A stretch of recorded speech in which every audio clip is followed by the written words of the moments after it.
Thank you guys for being here. We really appreciate it. My name is Lee Adkins. I am the chair of the Professional Development Committee here at the Atlanta Board. The Professional Development Committee puts on all the majority of the educational opportunities for you guys, the CE and non-CE classes. This is actually our first non-CE class of the year. We're really excited about the response. We're excited that we've got a full room and some really great people that I think is a really great diverse group that can speak to a lot of really cool things about veterans. We spoke in our committee meeting about what can we ask, what should we talk about, and I think we all walked away learning something, just discussing what we were going to discuss. So I think you guys are really going to take away some great value today, and we're going to move into it pretty quickly. I do want to mention that next Thursday evening we have a YPN event. It's called YPN Aluza. And YPN, for those of you who don't know, is a Young Professionals Network. It is 40-ish in nature. And we're going to have kind of a happy hour event, talking a little bit on how RPAC works. Our very, very special guest is actually the chair of the National YPN Committee.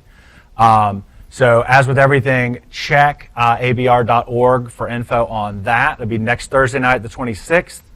It's off-site, but all the details are on our website.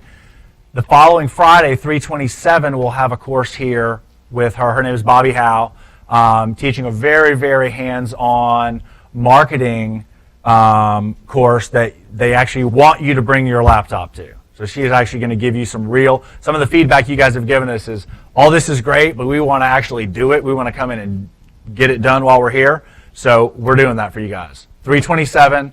Again, abr.org, it's all there, calendar, usually a scrolling list of our upcoming classes as well.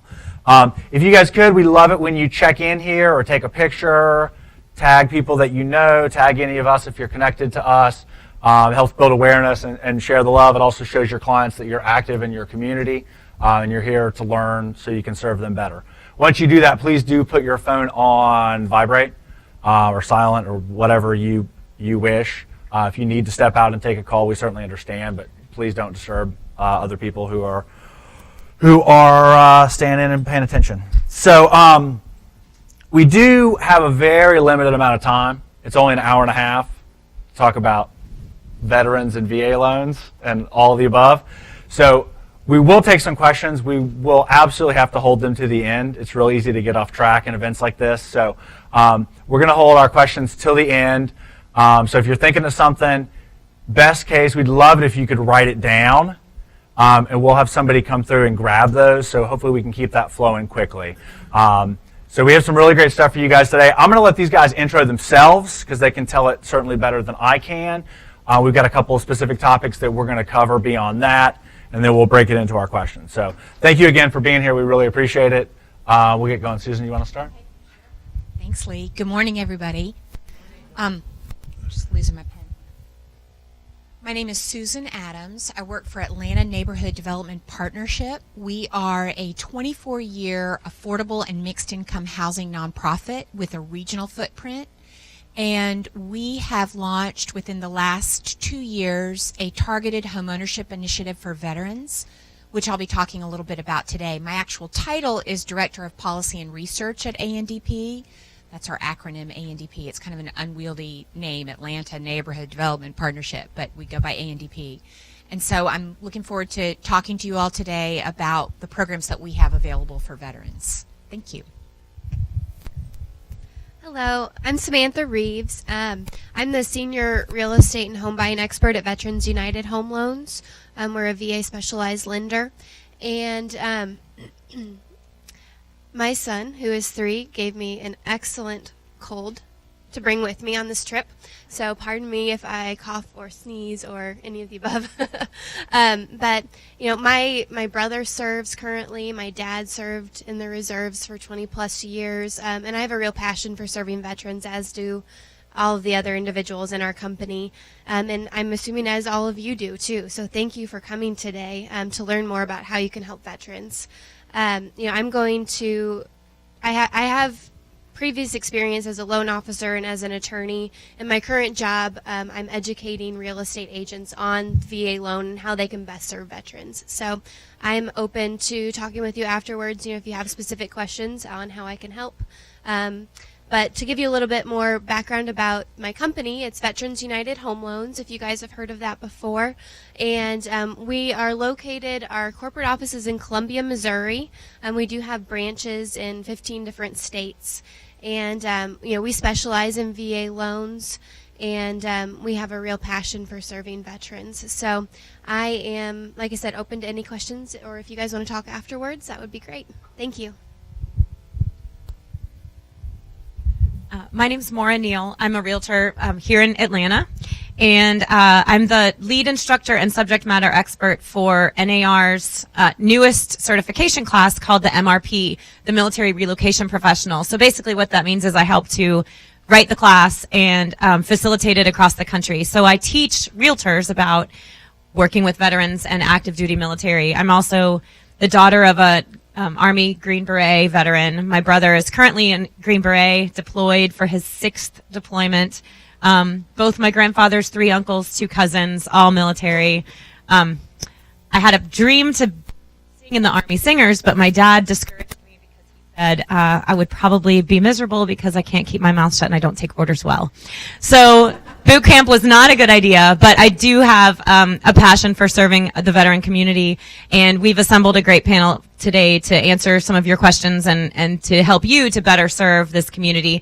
There are 22.5 million veterans living in the United States right now, and what that means is you don't have to live near an active duty military base to work with veterans and the military and to have buyers who would benefit by doing a VA loan. So anything that you get today, and if you have follow-up questions, talk to us afterward, because it certainly could add a very secure niche to your business. Okay, good morning, everybody. My name is Mike Andrews, and I represent the Department of Veterans Affairs. And on behalf of the Department of Veterans Affairs, I just would like to say thank you all for what you do. You guys are on the front lines with the program. You represent us to some degree. We're partners together, and we thank you for that. We realize that, quite frankly, you could make or break our program, so that's why we're always excited to come to these events, answer any questions you have, and help educate you better to reach our veteran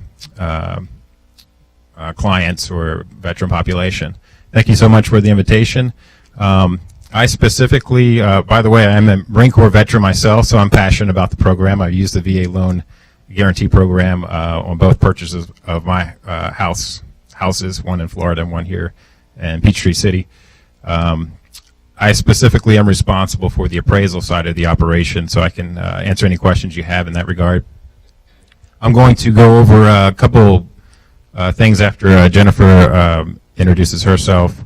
But jot this down real quick if you would, because we don't have time to get into all the specifics, questions that you're going to have. We'll have time to answer questions, but if you would write this down, 316 LGY CNV at va.gov. That's the letter C, the letter N, the letter V. Yes. Yeah, Charlie November Victor. CNV. It stands for Construction and Valuation. CNV.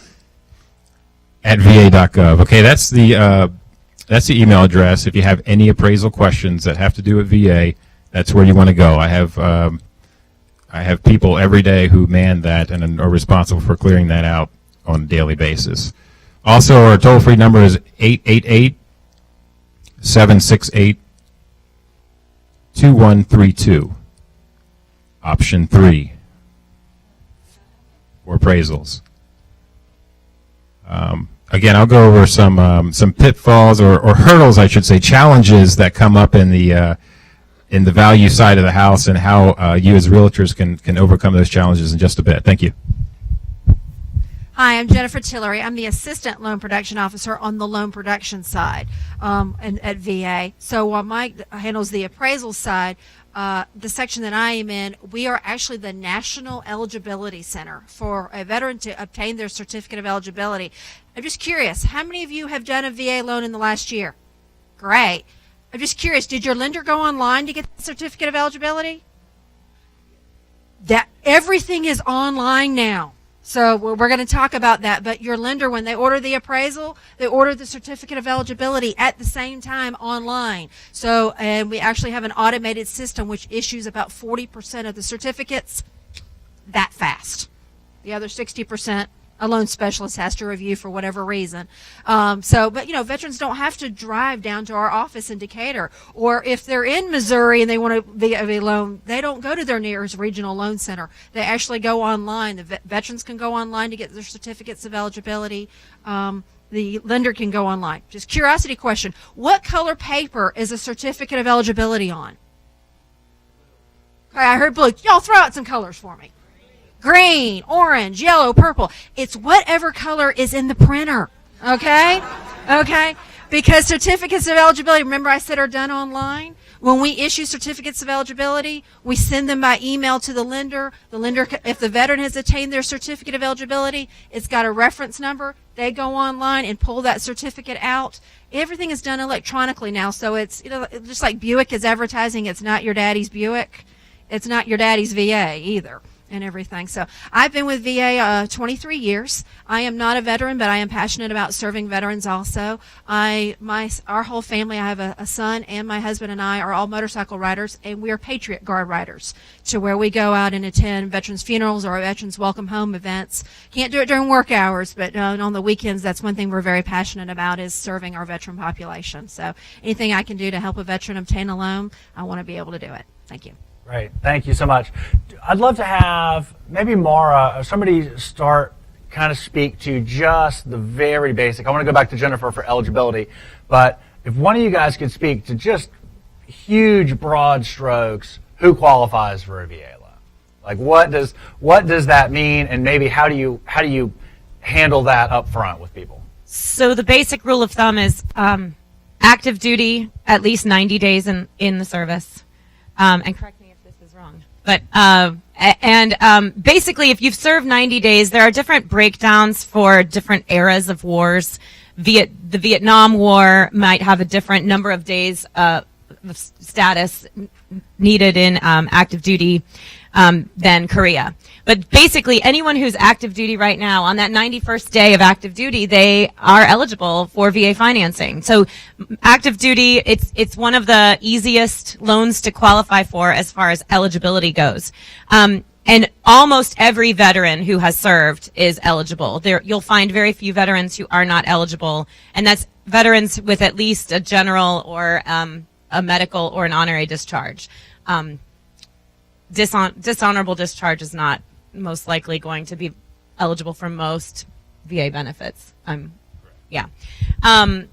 The exception is going to be National Guard and Reserves if they've never been mobilized, so they've never gone to serve the Katrina cleanup or Superstorm Sandy or never been mobilized overseas, then they do have a 6-year requirement. So they're the main exception. They might be active duty, but National Reserves or National Guard or Reserves.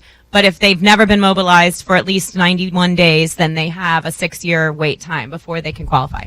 And just one thing to reiterate, we're talking, and I don't know how many of you are, if you're not veterans, you may not be familiar with the term mobilization or activation and things like that, because those are military terms.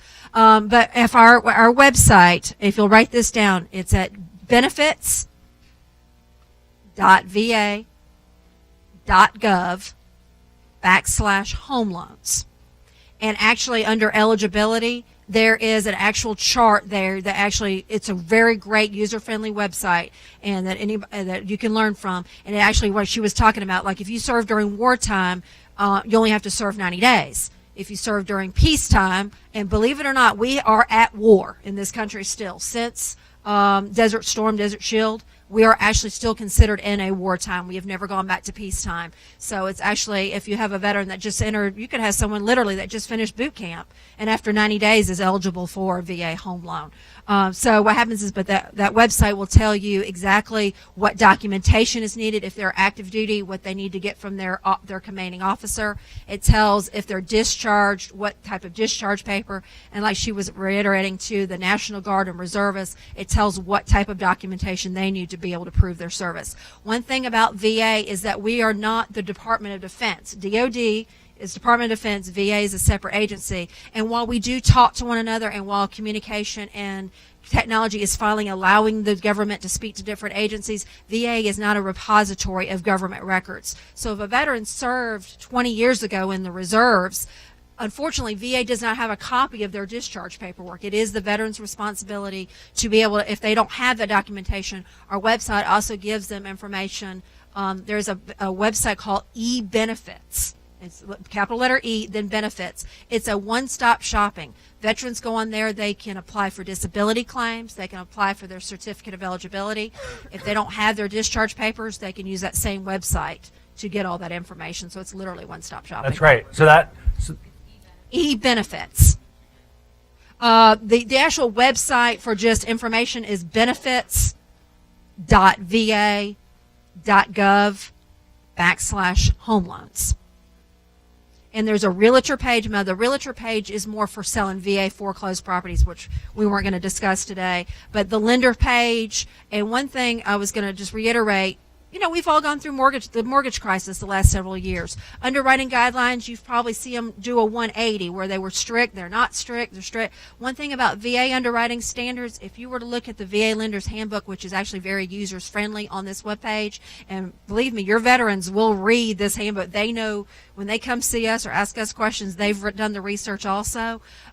If you learn our guidelines have not changed in the last 10 to 15 years. There's been some minute changes on the underwriting side, but for that, our guidelines have stayed the same. So once you know VA guidelines, you know VA guidelines. That's a great point. And that's so welcome in our world where we constantly have new education and new contracts and all this new stuff coming at us.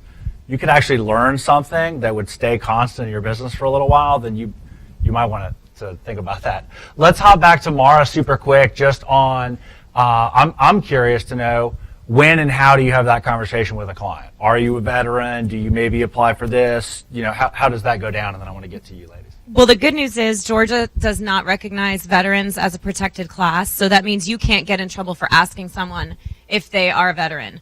There are a couple of states, Massachusetts being the most litigious of all, where you cannot ask someone, are you a veteran? Have you served in the military? So during that initial buyer consultation, that's a great time to ask, you know, have you ever served in the military? Are you a veteran? Have you ever used VA financing before? Are you familiar with the VA Home Loan Guarantee Program? And having that conversation up front with a buyer can help you to put them on the path and also to clear up some misperceptions. Some of those are, some veterans think that it's a first-time home buyer loan and they can only use it one time. And that, I've already used my VA eligibility. Well, that's great. You can use it again. As long as you sold that house and the property was sold and the loan was paid in full, you can use you get that entitlement back and you can use your eligibility again. There are, of course, caveats. If it was sold in a short sale or if it was foreclosed on or if it was named in a bankruptcy, there are going to be some issues. So those are things that you'll also need to find out. But asking that first question, are you a veteran? Or are you actively serving? Because they may not be at a base. They may be a recruiter at a local recruitment office or in a high school or in a college. Or they may be a JAG. We have a client right now who is actually stationed in Hawaii, but he's a military attorney and he's serving 2 years here in Atlanta. So he and his wife wanted to buy a condo to live here, even though he's still active duty, but his base is back in Hawaii. So you can ask some very simple questions, and once they know what you're getting at, they're going to start to fill in the blanks for you. Awesome. Thank you. Yeah, Samantha, I'd love for you to go. Yeah, and I also wanted to add, if you visit didyouserve.org, it is an organization that we at Veterans United have created to educate real estate agents, and you go there and it prompts agents to take the pledge to ask all of your buyers, did you serve? And just by starting that conversation, you're able to educate people who may not even know that they have benefits. You know, some think that, you know, oh, well, I didn't go overseas, so that doesn't count. I don't get a VA home loan. And that's not the case for many people. And just educating them about their benefits, you know, it all just starts with that little question, did you serve? And so, you know, you can go take that pledge and we'll send you some resources that you can use with your buyers to help you educate them on their home buying benefits. That's great. Do you want to speak to anything else kind of on the inception of the process? Like Mara spoke a little bit on, and you obviously just on figuring out if that's an option, but would you be comfortable talking for a minute just on like, now what? Like, great, we've asked the question, the answer is yes, now what do we do? Yeah, so I think, you know, you want to find out if they have a lender, and it's important, I believe, for them to work with lenders that are specialized in VA loans. There are some lenders who have done VA loans before, but they might only do 1 or 2 a year. You know, at Veterans United, which is where I work, we do VA loans all day, every day. So we have the process streamlined. You know, there's a lot of complaints that VA loans take longer to close. And, you know, it's actually not true. The Ellie Mae origination reports, I don't know if you guys are familiar with those or not, but they provide monthly statistics on several different things like interest rates and percentage of loans closed in the past 90 days.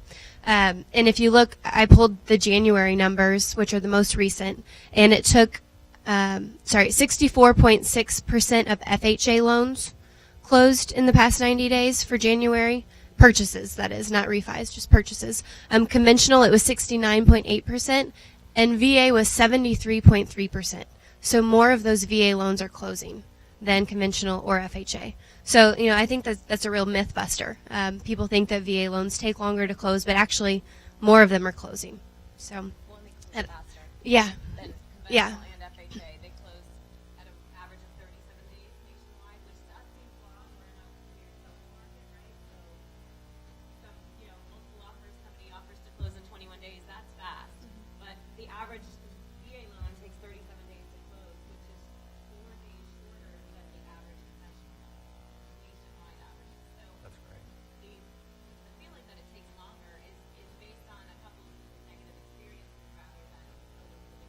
Right. That's great. And Susan, do you have anything else on that topic, Samantha? I was just going to say real quick about interest rates. Ellie Mae also in the same report. You guys can just do a quick Google search if you want to look at all the statistics, which it's just Ellie Mae origination report. But as far as interest rates, VA is coming in lower on 30-year note rates. You know, in January they reported 3.852%, and conventional was at 4.25, and FHA was at 4.06. So those VA buyers are getting that lower interest rate. Great. Awesome. Thank you. Susan, do you want to speak to specifically maybe your program? Sure. Yeah, our program is a little bit different. As I mentioned, we are a housing nonprofit. We're an affordable housing nonprofit. So we're focused in a regional footprint, as I also mentioned. And I want to ask a quick question of the group. How many of you are actively working with veteran clients who are seeking to buy? Okay, I've got some great resources for you. Let me give you our website address. It is ANDP, A as in Apple, N as in Nancy, D as in dog, P as in Paul, ANDPhomes.org. We have a list of our properties that are available to veterans on that website. Let me talk to you a little bit about how we have acquired our properties. Our organization is very focused on addressing foreclosure, the foreclosure crisis, and its aftermath in Metro Atlanta. As you all know very well, Metro Atlanta was hit very hard by the foreclosure crisis. So there is a lot of REO inventory in Metro Atlanta. As a nonprofit, we have been fortunate enough to receive REO donations from lenders, specifically Bank of America. We take those REO donations, we rehab those properties to a very high standard of quality. We also have a strong interest in making those properties as energy efficient as possible so they're more affordable to operate and maintain. We also receive funding from the Home Depot Foundation, who, if you're familiar with the Home Depot Foundation, they have a focus on serving veterans. And so we marry those REO properties and our funding from the Home Depot Foundation, and we have created a program specifically targeted to veterans. So the way the program works, it's property specific. So if you go on our website and you have an opportunity to look at the properties, they're across the regional footprint, as I mentioned. Veterans have a unique opportunity to buy those properties with either a 10% discount off the purchase price, and that 10% can be applied towards its home buyer assistance. It can be applied towards down payment, closing costs, or principal reduction. Or if it's not a property that's eligible for that, they, as a veteran, would be eligible for a $5,000 home buyer assistance that's structured as a 0% soft second, forgiven over a 5-year period at 20% per year. So, and I also wanted to specifically talk about a property that has been on the market for about a year. It is an incredible opportunity, and it is located in Decatur.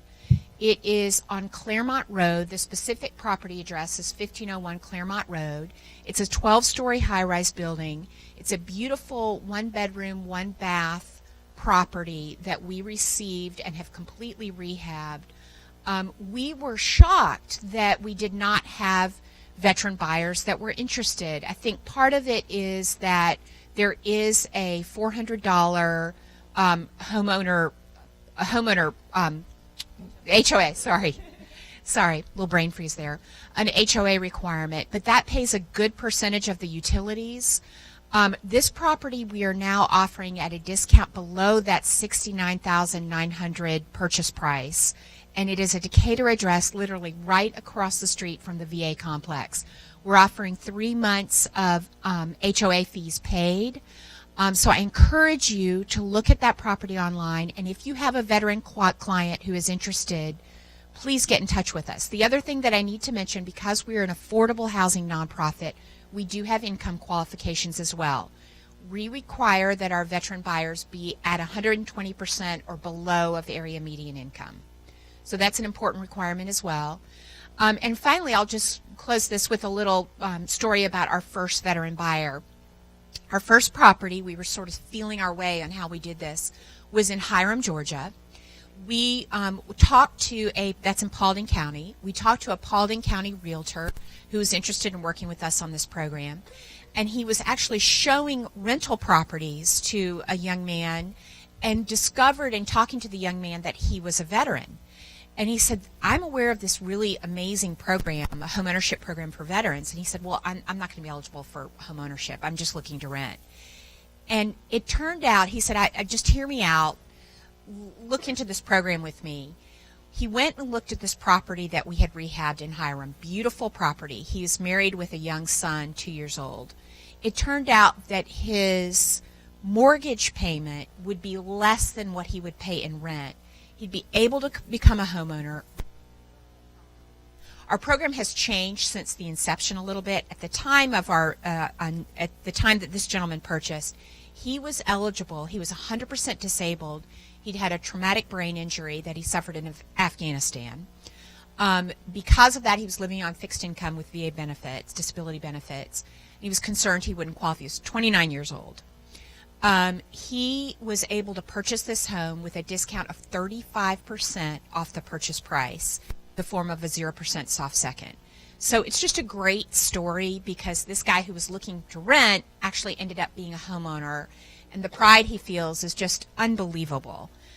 So we were thrilled. We got the veteran bug after that because it is so rewarding to work with veterans. You just really feel like you're giving back. And so that was a great experience for us. And I'm just trying to make sure that I hit all of the key things. One other qualification I mentioned, obviously there's the veteran qualification. You can be a veteran, active military, and or Gold Star family. I don't think we mentioned that. Gold Star family is immediate family members of a person who was killed in active duty. Have I captured that correctly? So Gold Star families are also eligible for our program. They must be income qualified below 120% of AMI, and they must not own another property at the time of purchase. So that's a little bit about our program. Please visit our website, and I welcome any questions at the end. That's great. Thank you so much. That's super cool. So in the interest of time, because we do have to do this so quickly, we'll make sure you have all their resources. They've already given some great websites. And I don't think I mentioned, but we'll do our questions at the end, but I think most of these guys can stick around a little bit. So if you do have a real specific question to you or a certain program that doesn't apply to anybody, you can probably grab a minute with these guys or certainly grab their card. I do want to go ahead and shift gears a little bit to, I want to have Mike talk a little bit about the appraisal process because it is different. There are some caveats. So if we could jump into that, just in the interest of covering a lot of stuff. Just to give you an overview, the VA has an appraiser panel. Appraiser has to submit an application and be accepted onto the panel. Appraisals are assigned on a rotation basis, which is a little bit different than the conventional.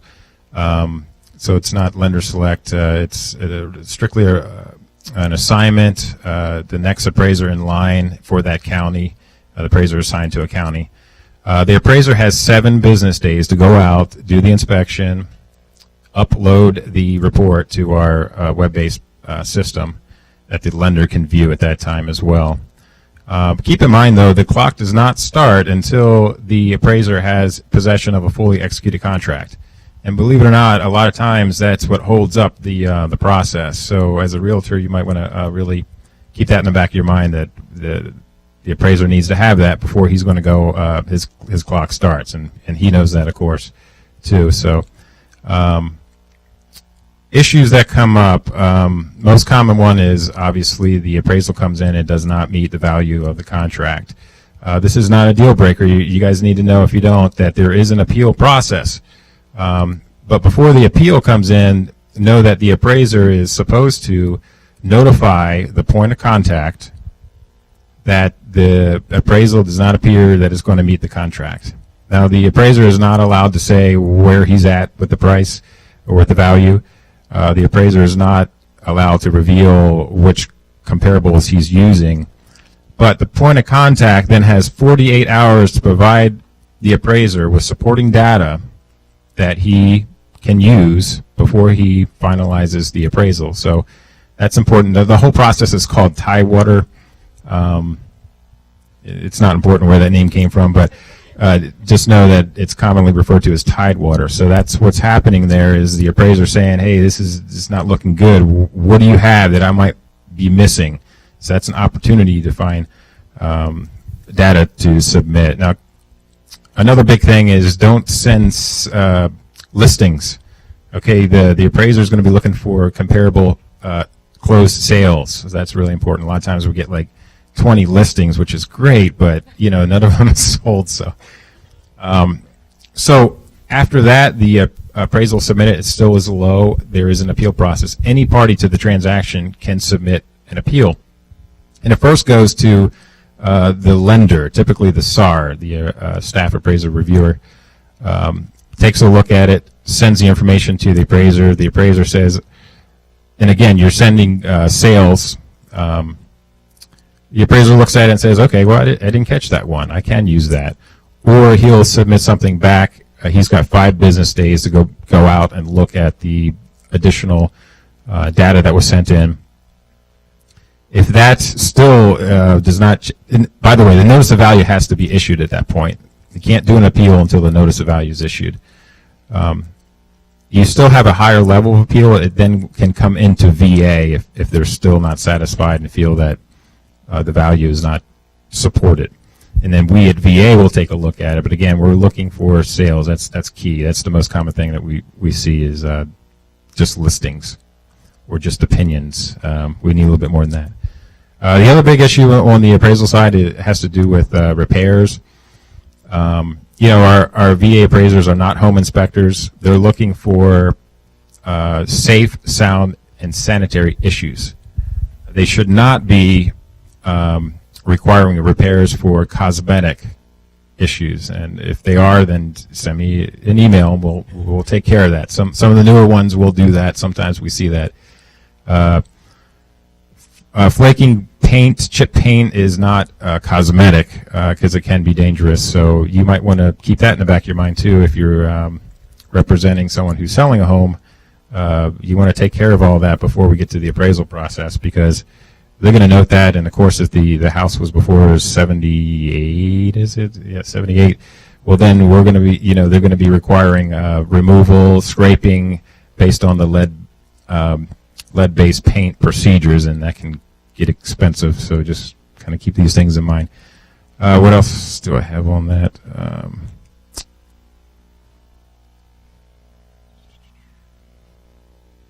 think that's, yeah, I was going to mention appliances, but appliances don't have to necessarily be there, but there needs to be a space for appliances. But of course, if there are no appliances, the value is going to be adjusted. So just keep that in mind, but it's not an absolute requirement.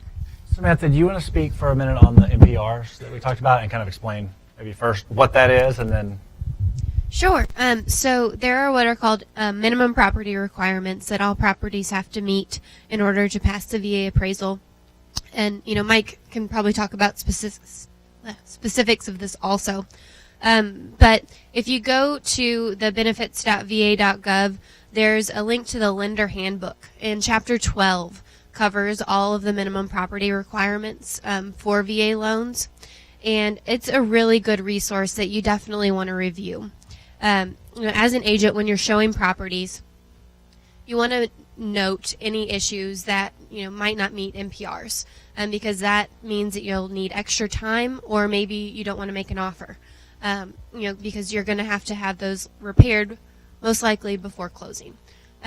So review those MPRs, become familiar with them, and just have those in the back of your mind every time that you're showing a property to a VA buyer. Benefits.va.gov, and then on the left-hand side, there's a section for lenders, and it's the lender handbook, Chapter 12. Maura, did you have something to add to that, Maura?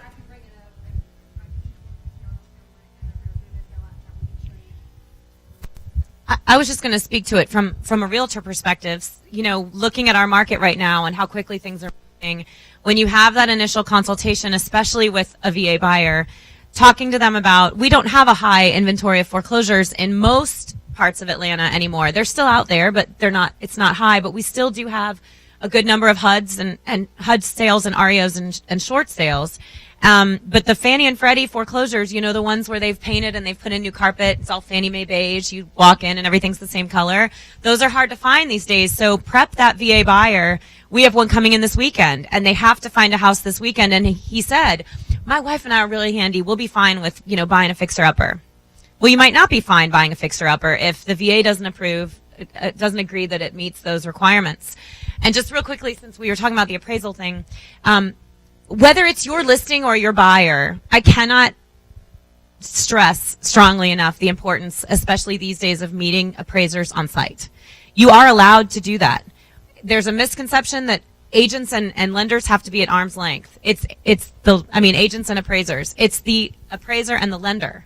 They're not allowed to be all chatty and swap, this is what we need the loan to come in at, but agents are absolutely allowed. So we meet our appraisers, whether it's my buyer or my listing, on site with a copy of the contract, because sometimes they still don't have one. VA is required to before they can make the appointment, but others. A list of all the features and upgrades of the home. If it's not your listing, get it from the listing agent. Comps of sold properties within the last 6 to 12 months, and then anything else they need to know. We just had a VA appraisal come in low last week, and it's because the VA appraiser took my folder and didn't look at it. And when we found out it came in low, I emailed the lender and I said, can you make sure that he has noted that the entire house is brand new hardy plank, the roof is only 2 years old, the HVAC is high efficiency, brand new, less than a year old, and it's a tankless hot water heater. And the next day he came back to me and he said, oh, that's right, he said he had a folder from you, he just looked, the value's fine. So they don't know what they don't know, and it's not their house, and it's not their purchase or their sale. So the more information you can provide, the better off they'll be to give a fair value of the home And if it still comes in low, you can still appeal, but at least you know you're doing everything as the agent to make sure that they have all the information they need in order to make that notice of value as accurate as possible. Mark, can you speak for a second on, if there is anything to say, on contract, whether it's contract timeframes, just anything you should maybe write into your contract if you know you're making an offer with a VA loan? I think the biggest thing is, well, there's misconceptions from the listing agent and the seller side oftentimes, and we've already cleared some of those up. VA loans have a higher close rate than any other loan. They close on an average faster. Their actually their appraisal review time is faster as well. I think in last year's fiscal year, they had a 7.2 day appraisal review time, which was faster than conventional and FHA appraisal times. So there's a lot of misconceptions. You know, I've submitted VA loan contracts to listing agents, and they've said, "Oh, can't they qualify for anything else?" Well, sure, they probably can, but this is a better benefit to them, and they've earned it by serving our country. But being able to educate using these Ellie Mae statistics that Samantha, if you just Google, I think Ellie Mae homeownership report, origination report, that's a great report that we get every month. We just download it every month, and it gives you great statistics to present to that listing agent. They may have a seller who has misconceptions. Maybe they did get burned once before because their house didn't meet MPRs when they were trying to sell it. But being able to educate them, but then also I think because the VA doesn't loan money, you're working with lenders. And making sure, as Samantha said, that the lender does this regularly, not just that their bank or their company offers VA, but that particular lender, loan officer, has experience is important. But then also having a conversation with that lender, how much time do you need me to put in the financing contingency? How much time do you need me to put in the appraisal contingency? Not just guessing. And if it is multiple offers, having a conversation with that lender before you put the offer in, because shortening those time frames too much could either force your client to terminate without wanting to in order to protect their earnest money, or get you into a situation where you look like you didn't know what you were doing when really that's not the case. Thank you. Jennifer, I'm sorry, go ahead, Samantha. I just wanted to check, are you all aware of the benefits of the VA loan? I just thought I'd do a real quick bullet point. So it's 0 down for most VA buyers, lower interest rates on average, based on the Ellie Mae origination reports, no PMI, even though they're putting 0 down, and relaxed underwriting and credit standards. You know, the VA doesn't set a minimum credit score requirement. That lender overlay is where that comes into play. Oftentimes you're going to see a credit score requirement of 620, which is over 100 points lower than what they'd be required to use for a conventional loan. Just want to add, it might not come into play as much on the front end, but another benefit too is VA provides servicing benefits for the veteran if the veteran should have an unfortunate situation where their work they're no longer, or they lose their job. We will work with the lender on behalf of the veteran to try to find solutions to keep the veteran in the home. So that's something that you might want to advertise to a veteran potential client, like, hey, this is another benefit that we're going to help you out if you get into trouble. The VA will. That's great. Good. Thank you, Mike. Jennifer, I was going to see if you could speak to a minute. This is sort of stepping back in the process, but eligibility specific to disabled status. Maybe A, how do you have that conversation, and B, what does that mean? We've been talking about appraisals, and of course, in the home, of course, you have to find a home and have it appraised. But sometimes in loan production, we like to think we're more important than the appraisal department because we are the actually one to determine if a veteran actually qualifies for the benefit. And one thing that I want to just clarify, that it's a misnomer out there, that of course our program is called the VA Home Loan Guaranteed Home Loan Program.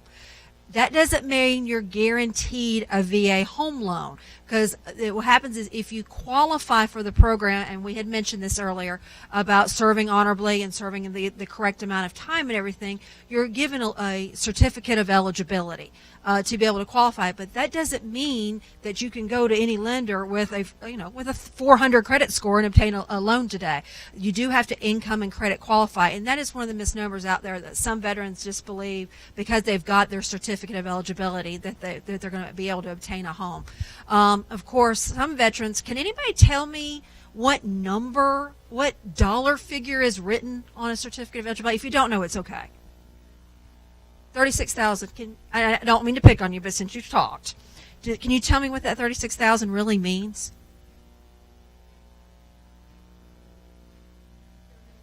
That's okay. You did perfect. She's saying, is it 36,000 per? Well, you know how many officers I've had call our loan specialist, and I won't say the words that they use, but what in the blankety blank can I buy for $36,000? Okay. This is the reason we all took algebra in high school. We wondered why did our algebra teacher make us teach algebra? Right now in the Metro Atlanta, in every county in Georgia except for one, which is Greene County, which is like Ocoee, the maximum VA loan without a down payment is $417,000. That $36,000, I won't get into the formula. We would be here for 30 minutes.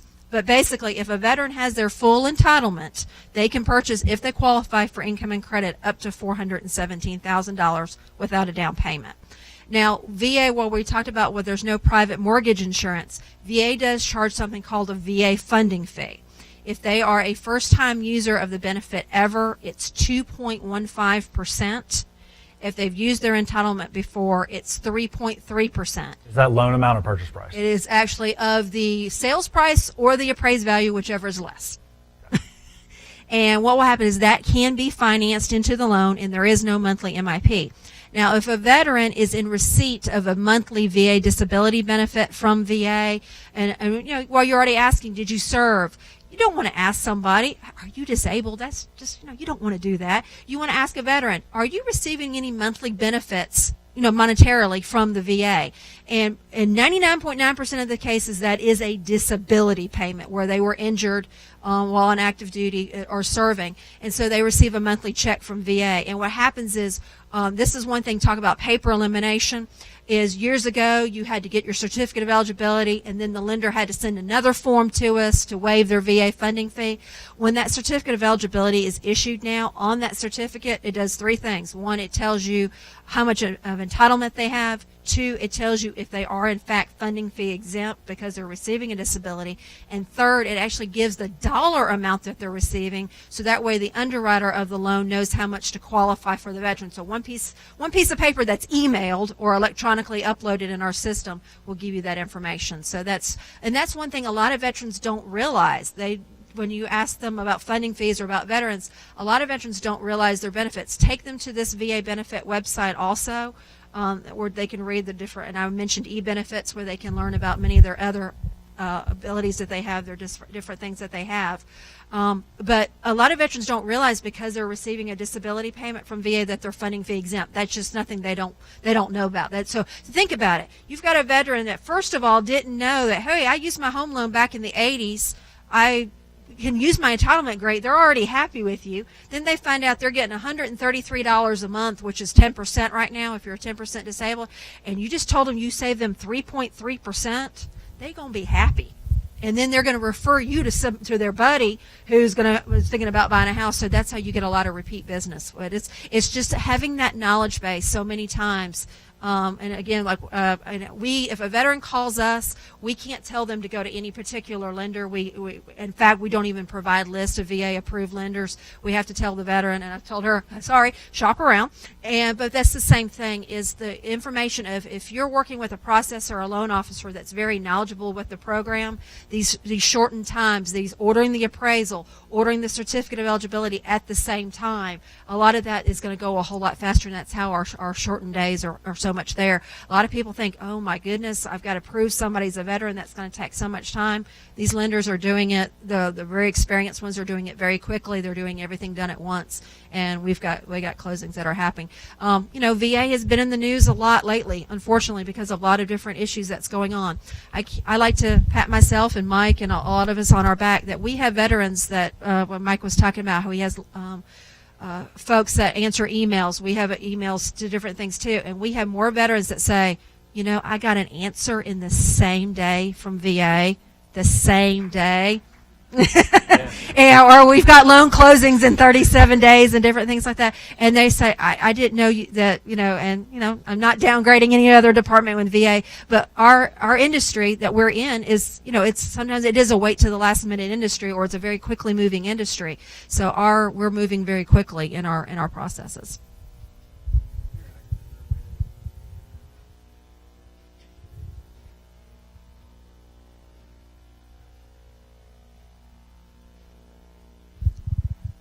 His question was about the different service times. If you're on active duty, and that's talking about someone who puts on a uniform every single day, that's their full-time job.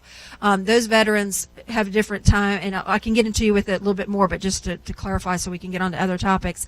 But if you are a reserve member or a National Guard member, or of course a reserve member is someone who works for the military on a federal level. A National Guard member is someone who's at the state level, and you have to have 6 years of service. Now, if for those folks, if they've had their 6 year in one day, they can get it, or if they've been of course, if they're discharged. So again, our website's got some really good information on what it does take to need. But the term veteran is a general term, so you can be active duty and you're a veteran. You can be discharged and you can be a veteran. You can be a National Guard and Reserve members and be a veteran too. Excellent. Thank you. Mara, did you have something to add? I was just going to ask you to address a follow-up real quick. So 417,000. So I'm sure some people are thinking, so I can only show my veteran clients houses up to 417,000, or let's say 425, because we'll negotiate 7,000 off the price. That would be 8,000. Anyway, so what if I have a veteran who wants to look at $600,000 to $700,000 houses? You can have a VA loan over the 417. The lenders need a 25% guarantee for that's why we come up with the 417, because the entitlement goes up to 104,250. That's where that formula comes in. 104,250 times 25% is 417. I'm just going to make the math easier because, okay, let's say you're looking at a $447,000 house. And that's the seller's not going to go negotiate. 447 is the price. Okay, that's $30,000 over 417. The general rule of thumb is you place 25% down of the difference. So 25% down of $30,000. So, and Mike, we've had a couple $1 million homes in Augusta, haven't we? We did one that was right on the golf course at Augusta National, and it was $1 million house we did. And also keep in mind, this won't apply to us, but you might have a veteran moving to another city. Their loan limits, if they're a high-cost area, their loan limits are going to be higher than ours. So D.C. is $698,000, I think, as their loan limit, whereas ours is $417,000. So you can look all that up if you go to the VA website. If you just Google VA county loan limits 2015, it'll give you a list, state by state, county by county, of what the loan limits are. 417 is the normal, but there are those higher costs. San Diego's higher cost, Hawaii is higher cost, Alaska, I believe, is higher cost, as well as DC. So you might say, oh, you can't look at $700,000 houses in DC. Sure they can, but it's just good information for you to have, even though here you're going to be dealing with the 417. Yeah, our website too has a link for the different things. But we've actually had veterans, especially down just because Florida is the closest state to us with some high loan limits. We've actually had veterans choose which house because of what county, because they were looking at a certain price range, and in one county they could buy higher than 417, so they bought the house in the higher county just because of the loan limit. Great point. I don't want to get too tangential with this, but just as something that people can know as far as potentially growing business or whatnot. Are there any opportunities, and any of you can speak to this, for investment property, another property, what beyond a owner occupant? Is there anything that these guys should know about that? I'm going to into two, but for investment property, a veteran does, to use the VA home loan benefit, does have to occupy the property as their primary residence. You can buy up to a quadruplex as long as you're going to occupy one of the units. Now, one thing, again, I talked about we all have formulas and everything, but one of the misnomers that are out there is, has anybody ever heard the word Tier 2 or bonus entitlement? I'm not here. Okay, this is something I want you to research. This is your homework assignment after this class today, and is to talk with your loan officers and make sure that they know what the term bonus entitlement or Tier 2 is. That's how, if a loan officer especially is very comfortable with our program. You may have a veteran that bought a home in 1970 and only used $20,000 of their entitlement. Write this number down. Loan amounts above $144,000. That same veteran may say, well, right, I have a house right now. I still live in the house that it's paid in full with a VA loan, or unfortunately I lost a home to foreclosure that was a VA home loan. There is a thing called bonus entitlement. As long as the loan amount is above $144,000, there is bonus entitlement out there. So you could have a veteran that only used $20,000 of their entitlement. The loan amount's above $144,000. I know this is going to get confusing, but this is where I want you to Google it and homework assignment. Take that $104,250 to say they used $20,000 worth of entitlement. I'm going to use round numbers. I went to Georgia school, okay? $80,000. Multiply that times 4. 8 times 4. You can buy a house. 8 times 4 is 32. You can buy a home between $144,000 and that amount and not make a down payment. So just because they've used their entitlement before and they can't have their entitlement restored, this is how great America is. You can have lost. VA could have suffered a loss on a foreclosure, and when they obtain their certificate of eligibility, it says you obtained a house here, you use this much entitlement, and VA suffered a loss of this much money. You have two options. To get your entitlement fully back, you can repay that loss and get your full entitlement to go back to 417, or you can do the math and go, well, the VA lost $30,000. They lost $30,000 worth of entitlement, but I'm going to do the math that I just did, and they can still buy a house without repaying the loss, as long as they credit and income qualify. So that's one thing to look at. A lot of veterans will say, wait a minute, I went to lender A, and lender A said, well, yeah, I've used it before, but I can't buy another VA house. But lender B told me I could go VA financing, and it's because of the understanding of that bonus entitlement. That's be able to do that. Samantha, do you have anything to add? And then there's help guides on our website too, where it talks about loan limits. It also gives specific examples of how to read that too. And I'll let you go. I was just going to kind of address the investment property. So someone purchases a home with their VA loan, and it has to be their primary residence. But you guys are probably familiar with the fact that active duty service members relocate much more frequently than the average person. And so if they purchase a home, let's say in Fort Hood, and then they receive orders to relocate to Georgia, they can turn that home in Fort Hood that they purchased with their VA loan into an investment property and use their VA loan again with their second tier entitlement to purchase a new primary residence. So it's possible, but the home that you're purchasing at that time has to be intended to be your primary Is there residence. some sort of lease requirement for that? You need to show that it's leased or anything with that? It depends. So if they can qualify with carrying both mortgages, and this is going to be somewhat lender specific, but generally if they can qualify with carrying both mortgages on their own, then they're probably going to be okay, but that's something they should talk about with their lender. Excellent. I'm going to switch gears just a little bit. I want to talk briefly, and Susan, I'll have you address this if you feel comfortable with it. I'm going to say marketing, but very, very, very broad strokes. How do you potentially reach, other than the obvious? I mean, part of why we thought it was exciting to have this, if you're an expert and it's something specific, you're going to attract more business anyway. If you do a great job for a veteran, they're going to tell their friends. They're going to, I think it's probably even more, I don't want to say a niche market, but it's probably people who have a tighter social network potentially than just your friend or somebody you went to college with. But I'd love for each of you guys to talk, if you're comfortable with it, just a little bit on ideas of reaching veterans, whatever that means in your segment of what you do. Susan, I don't know if you guys may have a department that does that, so I don't know if that you can answer that. A one-person department that does that. We're a very lean organization. But we were very interested in exploring that topic more fully, which is why we actually invited Maura to come and speak to us at our office to help us learn a little bit about how to market to veterans. We have found word of mouth among veterans to be very helpful. We will sell one of our properties to a veteran buyer, and we will find that one of that veteran buyer's buddies will contact us about a property they've seen on our website. So that's been very successful for us. But we have just we're still sort of working that through.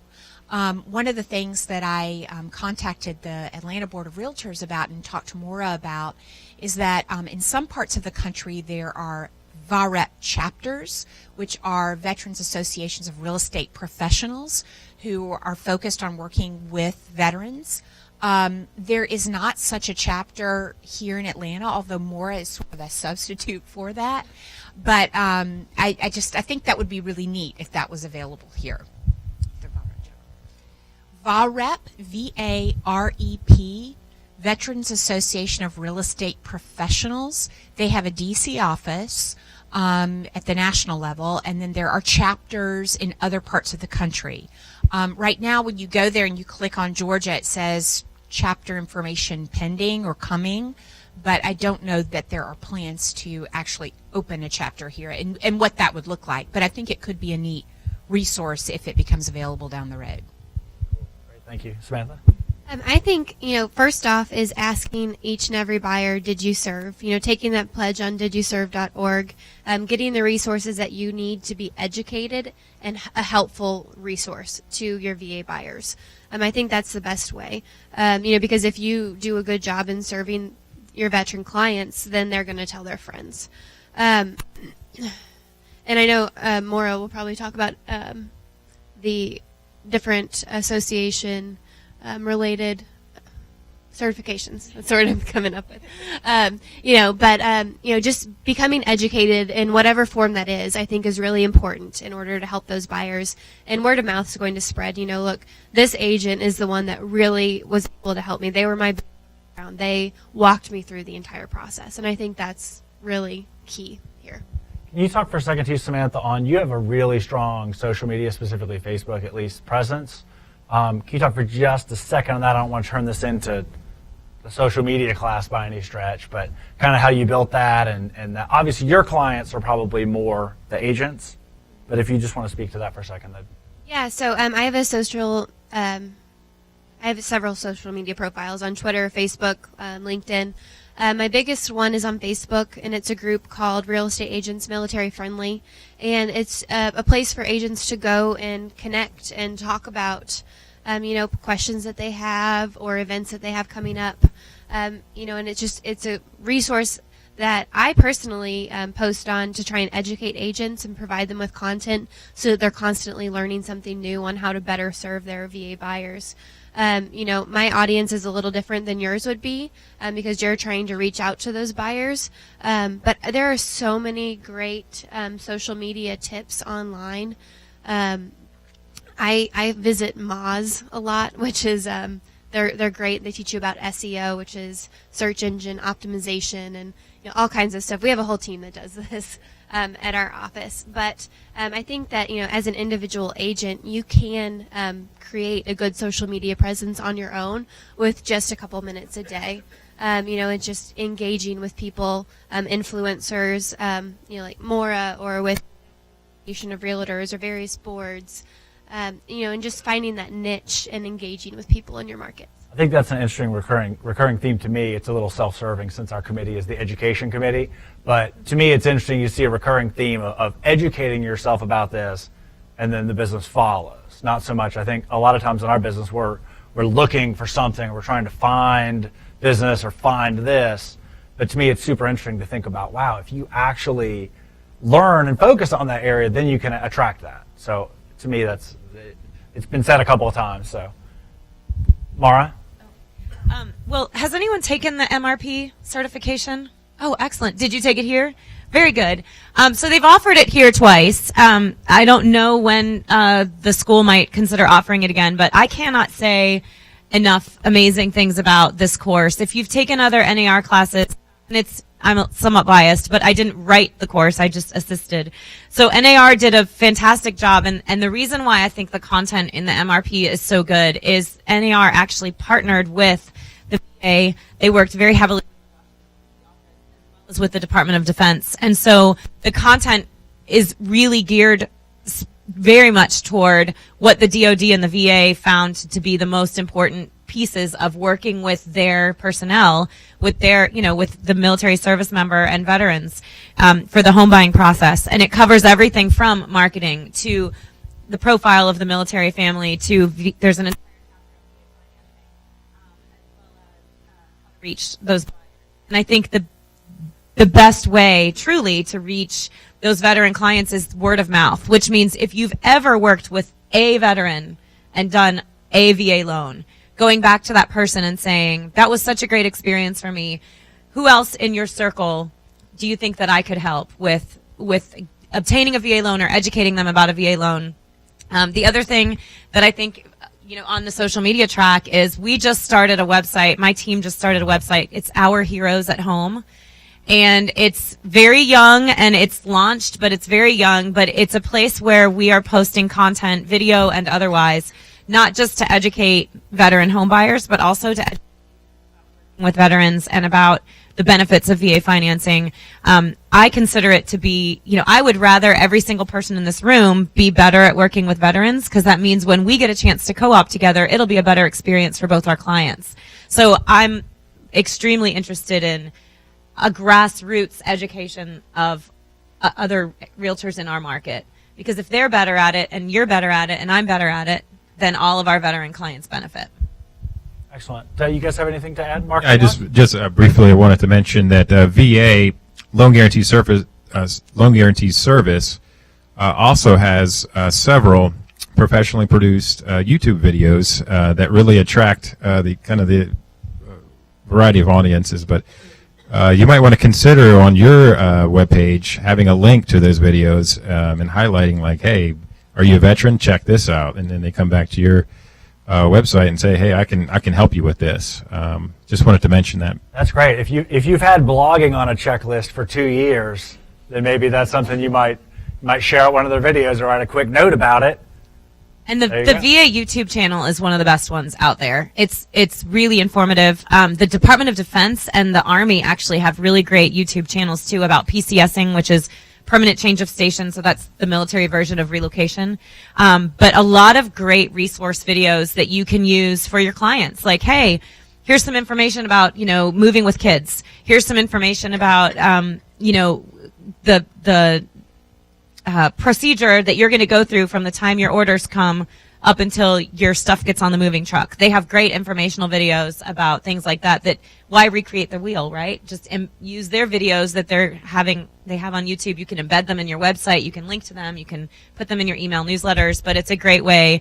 And if you're putting that stuff in your newsletter to your sphere of influence and your past clients, you never know, whether or not someone that gets that email is a veteran, but they might have a friend or a family member or someone in their sphere that's a veteran that they pass it on to. And all of a sudden, you've got a new client that you didn't expect to have.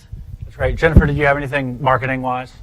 Same thing. It's just word of mouth because, of course, veterans belong to veteran groups. They go to meetings. We go to motorcycle rides. It's amazing what they talk about, and I have to be very careful when I go to motorcycle rides. I can't recommend it. But different things and just different. But word of mouth seems to be the greatest the tool to use. Mm-hmm. Okay, perfect. Do any of you guys have anything specific that you want to address about your niche, your department, your company before we open it up for questions? Okay. Cool. You guys did a great job of covering everything for sure. We'll move to some questions. We don't have to do the writing down thing necessarily.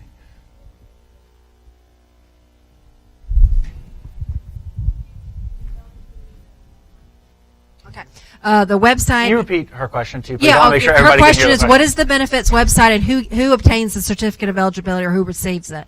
It's benefits.va.gov /home loans, HOMELOANS. Make sure it's plural. And the question is, who obtains and who receives the certificate of eligibility? Excuse me, lost my train of thought. When you go to a lender and you've chosen the lender that you go to, they use something called the VA portal. And that is where they order the appraisal. And we actually recommend that the lender order the certificate of eligibility.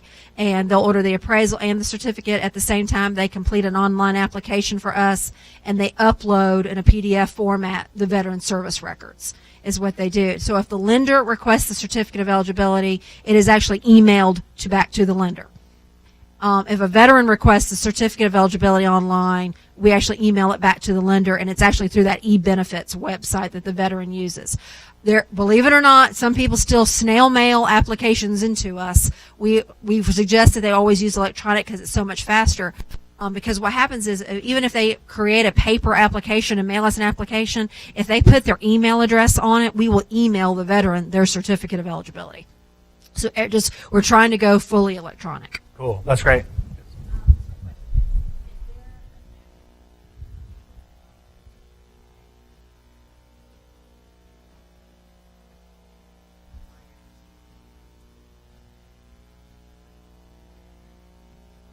Okay, her question was, what's the maximum seller closing cost, and does the seller have to pay the termite inspection? Okay, for the maximum closing cost, that's one thing about our handbook. It's what's normal and reasonable in your area. So if it's a first-time home buyer, that's going to be different than if you're maybe purchasing a $417,000 house. If you do decide to do a seller concession, it can be up to 4% of the appraised value. And a concession is not your normal and reasonable closing cost. So if that seller wants to buy a cruise you got a $100,000 house and want to buy a $2,000 cruise, that can work. The only stipulation on that is that the veteran cannot receive cash at closing. So if you want to buy that gift card to a local department store, local home improvement store, that can be done. If you want to pay off obligations, all that can be done up to 4%. The next question is on the termite inspection. VA is working on a change on that, where right now the notice of value does say that the seller must provide it. If a lender is willing to reduce their 1% origination fee by the amount of the termite inspection, the veteran can pay for the termite inspection.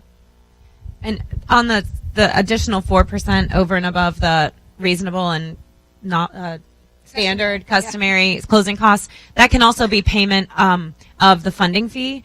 It can also be payment of credit balances and judgments against the borrower. So if the lender says, we'd love to approve this buyer, but you've got to pay off $2,000 in credit card debt before we'll do it, that can be paid by the seller. And then any personal property that the lender won't allow to be given for free, if you assign it a reasonable cost. So if they want the pool furniture and the lender says you have to assign that a value, assign it a reasonable value. And is that still subject to a lender overlay, though? That's just, or no? That's the lender overlay is like if the lender won't accept the personal property as attached to the property. But I mean, the 4% is not just a basic guideline. A lender would have different guidelines, correct? I can't answer for a lender, but for VA, it's up to 4%. It's the maximum 4% seller concession. Cool. Yes, ma'am.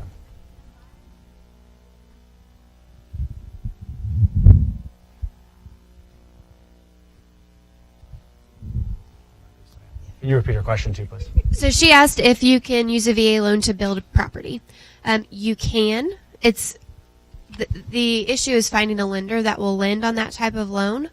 Generally what we do at Veterans United, because we don't do construction loans, so we say, work with the builder and do a temporary loan, or have the builder finance it, and then once the home is built and everything goes through, then you can use your VA loan that way. There are some lenders out there, I'm not sure which ones, that, allow for construction or renovation, but I can't really speak to those because I'm not sure. Yeah, we got a bunch of questions. Let's go with you, ma'am, please.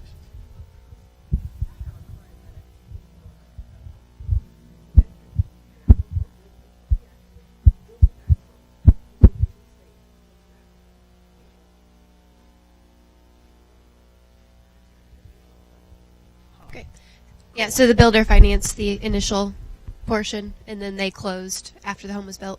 Yeah, we look at new construction two different ways. One's what's called proposed construction, and then we have what's called new construction. As far as when we do a appraisal, the proposed is a little more complex, where we need a lot of exhibits and documents. The new construction, excuse me, appraising a new construction is a lot easier and streamlined, but we don't do the appraisal until it's at the customer preference phase, and it's a lot smoother, but proposed is an option as well. But again, a lot of exhibits are needed, and it's a little more time consuming and frustrating, I'll have to admit. Can be. Fair. Yes, ma'am. It's ANDPANDP homes.org. Yes, sir.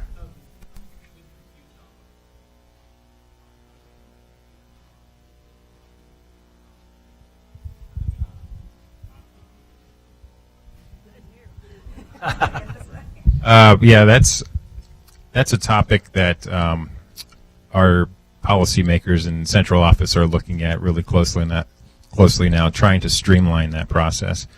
But VA does have a condo approval list. We have to approve the condo, and it's really important from your perspective that you find out whether or not the property that the client's interested in is approved by VA, and if not, and they want to purchase this, we have to get that approval package in the VA quickly because it takes some time. When I get it in my office, I have to send it to our regional counsel, and I cover a 4-state region, so sometimes the regional councils in North Carolina that's going to review it, processing times is then on them, and I don't have a whole lot of control over it.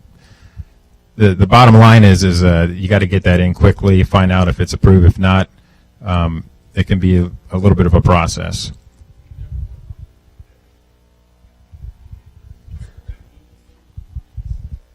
I can give you. I'll look up the website. I've got it. Do you know it off? No, I don't have that off the top of my head, but it's not related to FHA, correct? There's not. It's not like there's some or that kind of. I think it's a completely separate list, correct? I believe so. There's been some changes recently where we were using FHA, and then it switched back, but I have to research that briefly. It's a really long website. So give me your card afterward, and I'll email it to you. So it's 2 separate lists, and we've actually had good luck with FHA, and you can tell me if I'm wrong, FHA will not spot approve for a contract, right? So if you have a client who's going FHA and they want to buy a condo and it's not on the approved list, you're done. VA actually, if you've got a seller with some time and a buyer with some time flexibility, you can get that approval package in to them, and they will attempt to spot approve a complex in order for your client to be able to purchase even if they're not on the approved list. The approved list is not long. I'll tell you. I'll actually create a short link for this while we're talking, and then we can go back to it. It's a short list. If you look at the entire list for Georgia, there are some properties on there that are questionable. However, that doesn't mean they're gonna meet the NPRs, right? They're just on this approval list because the HOA has kept the approval documents renewed year after year after year. However, the VA benefit of this potential for spot approval makes your job a little bit easier because if you do have a client who wants to buy a condo and it's not on that approved list, there just has to be some time flexibility to get an answer back. It's not going to be a guaranteed approval, but it's more flexibility by far than FHA. One thing I wanted to mention on that really quick is the thing that is the deal breaker with the condos is the clause of right of first refusal. So if you know that's in there, that's going to be a deal breaker. That's the biggest thing that knocks out a condo is the right of first refusal language in there, for relatively obvious reasons. But that's the big one that I see a lot. That's like a co-op situation, right? Like if the board of residents can say you're not welcome here. We don't have that very much here in Atlanta. There's one or two, but.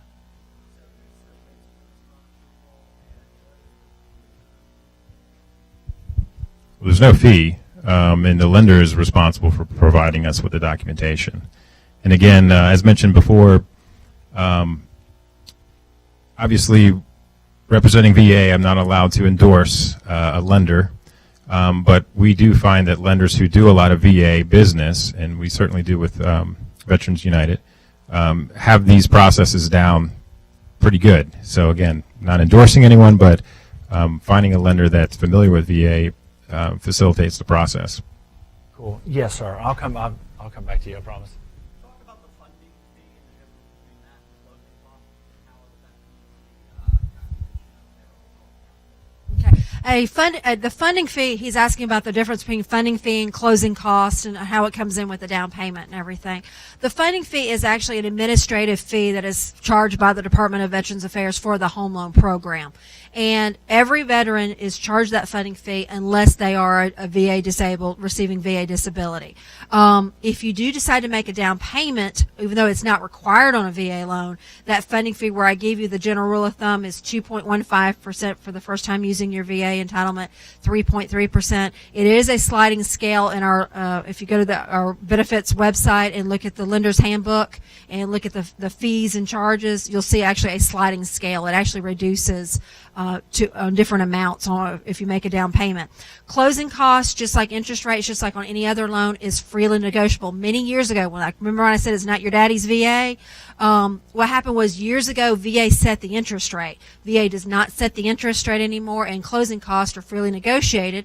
And of course, lenders can do premium pricing. You're negotiating with your seller depending on what different things. So as long as the home appraises for at least the sales price, and as long as it's below 417 here in the Atlanta area, you could literally move into if you were to negotiate your contract well enough, we actually have veterans that after they make their earnest money deposit, they actually get their earnest money deposit back at closing and literally move in with zero closing cost. So again, the down payment's not required unless the home doesn't appraise for that amount, and the funding fee is the one closing cost that can be added to the. So actually, if you have a subsequent user, you could actually have 103.3% loan to value on a VA loan. Really quickly, the condo list, here's a shortened link to that so that I don't have to read out 75 characters. Tiny URL, so TINY URL.com/VA-condo-list. So tinyurl.com/VA-condo-list. And it'll let you search by state. You can search by city, but there's not that many in the entire state of Georgia. And if you don't get the exact name of the complex right, it may not pull up. So just select Georgia and hit search, and it'll pull up everything in the state. The portal that the lenders use to order the appraisal also has a link directly to it. It's on when your loan officer or processor links into our VA portal. It actually has, it's called CPB, Condo, PUDs, and Builder List. Cool. Excellent. Yes, sir. We talk about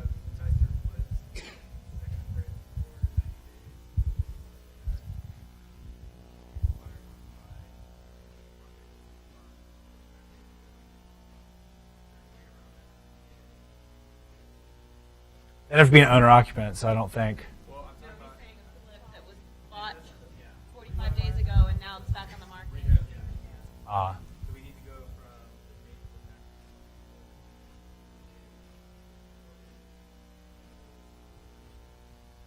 from I'm not aware of any VA requirements in that regard.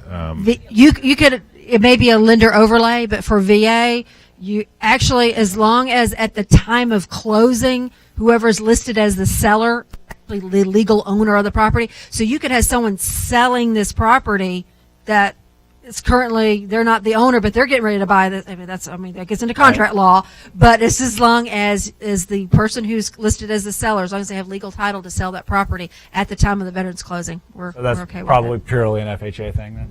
Okay, cool.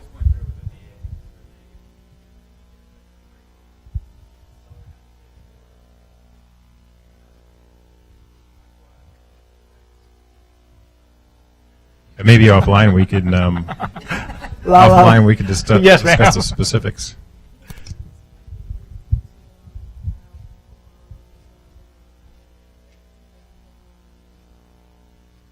Samantha? Is that a Samantha? Yeah, you want to start that one? You probably Yeah. get shorter than I can. So, at least with Veterans United, what you do is, say you have a veteran and her fiance, and they're not going to get married before they purchase a house.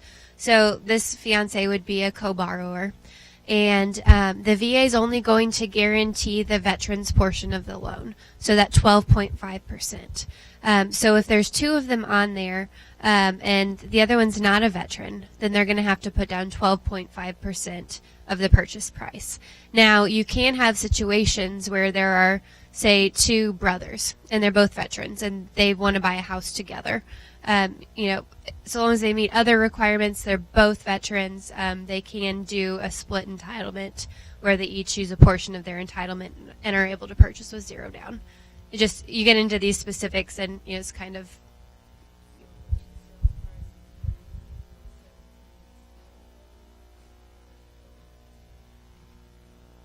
correct. 12.5 plus 25. For example, I'll just use round numbers again.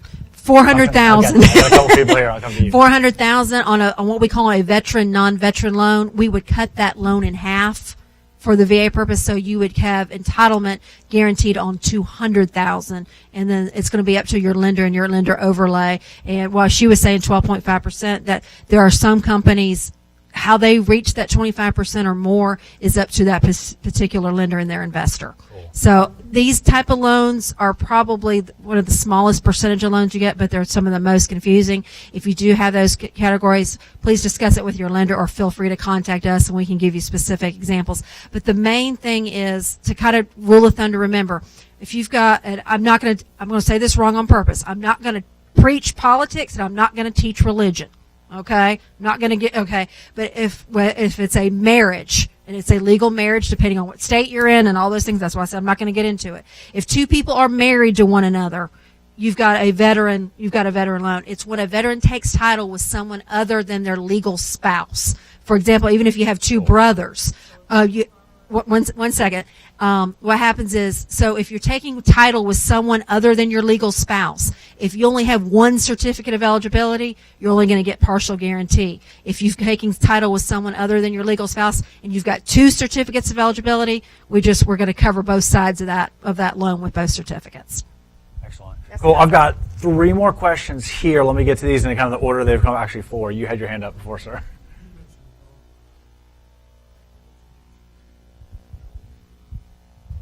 It's Ellie Mae, ELLIEMAE. ELLIEMAE. Ellie Mae, origination report. Excellent. Yes, ma'am. In the black shirt, you have a question?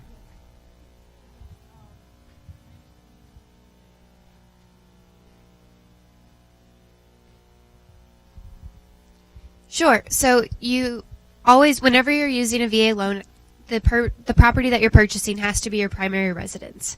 But say you're in Texas and you purchase a home and then you are relocated to Georgia, then you can purchase that second home using your second tier entitlement and keep the Texas home as an investment property. But the home that you're purchasing always has to be your primary residence.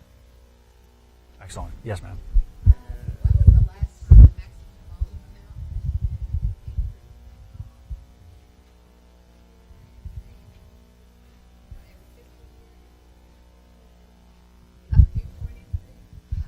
It is based on our central office policy does make that, and for the last several years, they just changed it this year. And I think I wrote this down because I knew this was going to come up.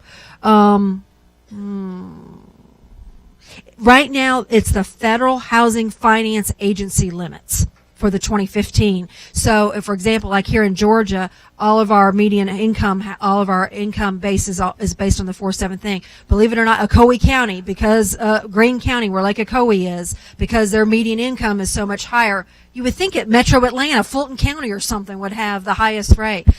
So that is every year that is looked at, and this year we went to the Federal Housing Finance Agency loan limits. So depending on what they do next year for 2016, we are following those exact same loan limits. Yeah, one thing to keep in mind is the VA does not have a maximum loan amount. It's just there's a maximum for the 100% financing. So just want to mention that.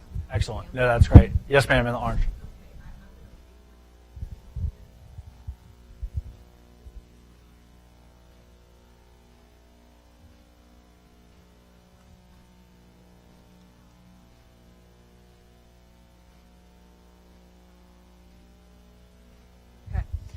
She's asking about surviving spouse. That's one of the greatest benefits that we have is for a surviving spouse. the general rule of thumb is just because the veteran has passed away does not automatically mean that and I'm going to just use a male veteran and a female, even though 10% of our force is female. Let's say the veteran has passed away. The surviving spouse has to be in receipt, and I wrote this down because I knew this was going to come up. The acronym we use is DIC, which is Indemnity and Indemnity Compensation. Now you know why we call it DIC. Okay. But that is a benefit where the VA has determined that the veteran's death was related to service or related to a service injury after the fact. Those are surviving spouses that are in receipt. So the general rule of thumb is that they do have to be receiving VA benefits monthly. There is a pension benefit that surviving spouses can make if, because of income requirements, that pension benefit does not qualify. But if they're receiving, there's actually 5 different kinds of DIC, 4 of them qualify. The pension doesn't. What they do is they apply for a VA, instead of using when they go to a lender, they actually fill out a form called an 1817 form, or the certificate of eligibility. You may have heard of something called an 1880 form. They fill out an 1817, and the general rule is they're an unremarried surviving spouse. However, if they're over age 57, they can be remarried. Why 57, you ask? My guess is that somebody in politics had a mother that was 58 years old, but I don't know. But since I've been there for 20-something years, it's been age 57. So if they're over age 57, they can be remarried and still receiving those benefits. There is no time limit on those, so as long as they're alive and well, they can use their certificate of eligibility. But a lot of their misnomers is that they believe just because the veteran has passed, they don't actually use that veteran's certificate. So if you were married to John Doe, you don't use John Doe's certificate of eligibility. Jane Doe would be having to get her certificate of eligibility. No time limit from the death. So let me do these other 3 Just a questions. real quick question. This is how you talk about, we have to be sensitive to needs and different things. A couple of years ago, I have a couple friends they've got sons that have graduated high school and they're in the military. We got a phone call the first phone call was it wasn't going to be on the news, but they said Colt is okay. And we're thinking, uh-oh, what happened? And the young man that we're very good friends with, my son and everything, he was injured, but and we found out this time he was a sniper. This is actually his job in Afghanistan. His lookout, unfortunately, didn't make it. And what was really sad is, of course, we did the Patriot Guard ride and different things that come in. A week later, the 1817 crossed my desk. She was a single mom. Now, she was actually pregnant with a Colt's friend's child. She was about 8 months pregnant, but we were able to get her a home. Put her into that home. She had life insurance through the military and different things. So, it was a very sad situation. But, we were able to, even through his death, to be able to grant her a home loan benefit. So you could have some, we literally have 21-year-olds that are widows or widowers. We actually have that, and we have, up into their senior citizens. So the benefit is available. And just like Mike and then do special adaptive housing, which we really didn't get to touch on today, but we do have those programs. That's why it's just so fulfilling, is to be able to grant things. Great, thank you. Let me grab just a couple more questions, and then we'll officially close. Obviously, you guys can stick around if you do. Yes, ma'am. Let me get her first.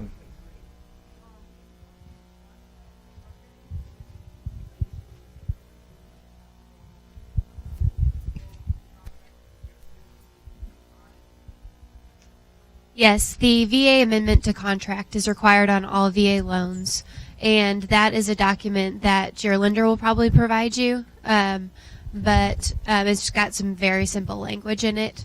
I'm not sure of a link to where that is right now, but yeah. But talk with the lender that you're working with, and they should be able to provide you a copy.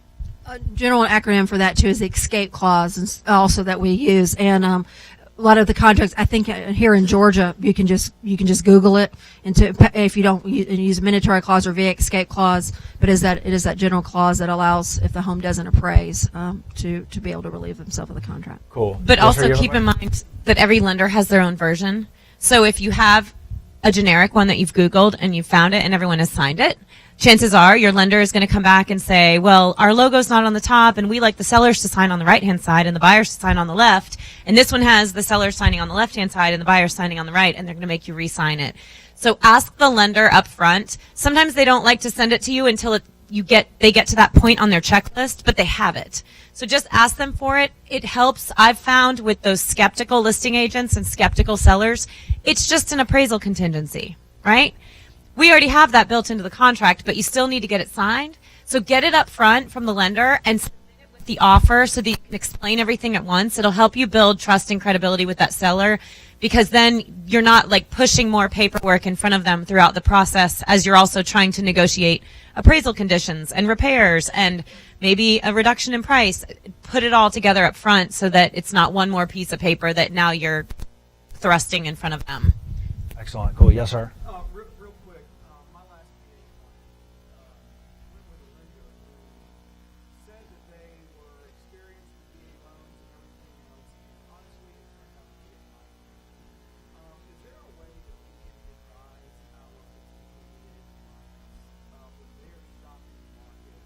I think I know now from today forward who I might steer them towards first, but if that doesn't work out, God. We use the word God. So Cool. You're good. Continue, please. I mean, are there certain questions that they should ask when they are being represented by somebody who really knows something? To leave my question, and I would say, if I'm a realtor, my client is as a realtor, what questions should I ask them to make sure? Right. Not do you do VA loans? Is not that So- that's not the question. I was using a pretty big lender here in the Atlanta market, and I'm telling you, it was not. Well, so as a realtor who advises her clients on, yes, absolutely. Come up. I can send you our list of questions that we tell people to ask. Obviously, if they are a military-centric, if they're Veterans United, or if they're another one that works largely with the military, you may even make the assumption that now Veterans United, I've never heard anyone say that there was somebody they worked with that didn't know what they were doing. Their training is very veteran specific, but there are even some credit unions and online banking services that work heavily with military and veterans, and you will not necessarily get a loan officer that has experience because they do other types of loans and they do other types of banking. I will say that loan officer should be able to tell you how many VA loans they've closed in the last 12 months. They should be able to give you names and numbers of references. Just like you might have a buyer who says, can I talk to some of your past buyers? Provide a list of testimonials, and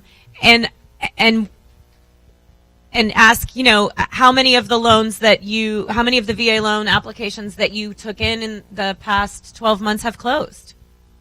And if can you elaborate on why some of them didn't close? Some of them might be because of a buyer situation or an appraisal issue that you couldn't work out. But ask them about their closing percentage on VA loans. They don't have to give, private information, but they should be able to, they should know their numbers the way we know our numbers. Right. Um, Samantha.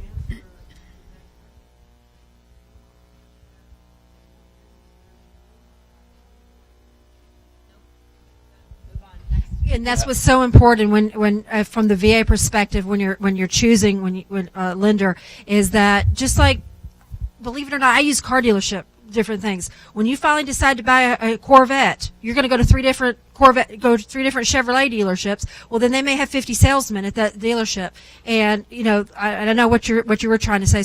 Talking about, you may have a large nationwide lender, but you've got a particular loan officer that's, yes, they offer VA loans, but they don't close, and that's why we can't recommend any particular lender, because we've got 2,000 lenders on the books, but we don't know how many that particular loan officer does, and you've got to get a good package, of course, to your underwriter, and that's where we get a lot of questions. Sometimes when I see even underwriter questions that come into our mailbox, when I see the title and it says underwriter, my mouth drops. It's like, this is from an underwriter, and different things. So it's a lender that does VA loans, but this may be a brand new VA underwriter, and I'm really surprised, and Cool. it's like either make a decision. Let me let Samantha speak to that too.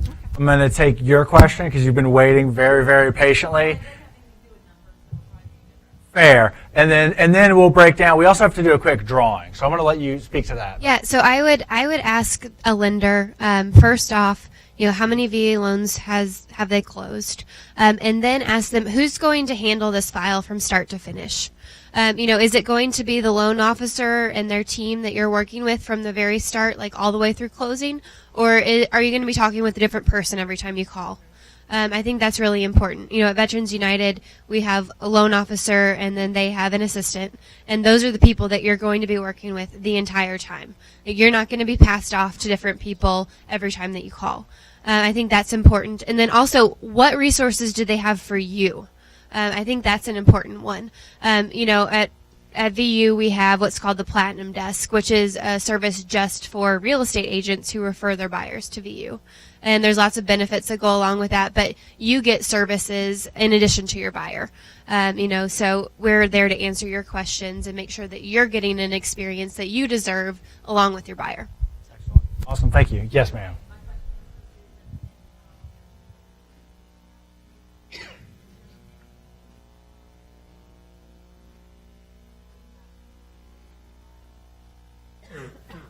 Yes, in fact, we have a partnership with the Metro Fair Housing Organization, and so some of those homes are ADA compliant. Yes. Awesome. Just want to jump in there really quick because VA has a program. It's a grant. It's over $70,000 for veterans who are in wheelchairs, essentially. And that grant, it's a very small percentage of the population of veterans, but if you're dealing with any veteran who has severe disabilities, more than likely he's going to be eligible for that grant. He or she is going to be eligible for that grant.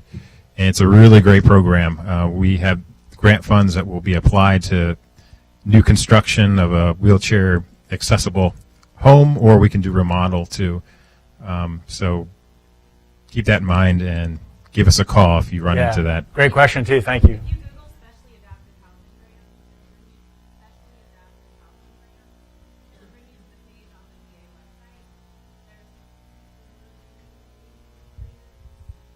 Yeah, well, yes. There's a transitional. There's a small grant for veterans who are blind, and then the big one is for.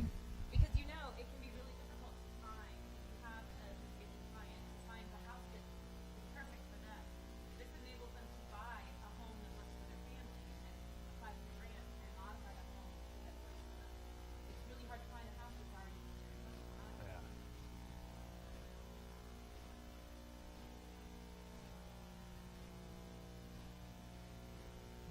That's in my office. I handle that, so just You give want me me a to call or hold it, shoot me draw? an email. Cool. Thank you guys so much. You guys are an awesome audience. Please, round of applause for our panel. You guys are awesome.